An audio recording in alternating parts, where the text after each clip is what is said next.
Hi, I'm Dr. Mark Wallace. I work out of the Collierville and Ridgeway locations, and I want to take a quick minute today to talk about arthritis and degeneration because we deal with that so much in our office. We know that can be devastating to your lifestyle.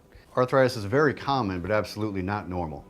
We have several patients in their 70s with less arthritis than some of the other ones in their 30s. It all depends on proper joint motion, not range of motion with your muscles and ligaments. Joints have to have their full range of motion to be healthy. Arthritis sets in when a joint isn't moving correctly. All joints have a real specific surface to glide on. If a joint's moving incorrectly along its normal glide plane, it will definitely be causing arthritis and degeneration. So whether it's a rolled shoulder or a rotated pelvis, eventually, if you walk on that long enough or if you use that shoulder long enough, it's gonna deteriorate and have arthritis and degeneration. Don't let a single joint or old injury change your mobility for the rest of your life. That's where chiropractic can help, where you move the joint into its right position so it can use its whole surface, thereby not deteriorating, causing degeneration and long-term problems.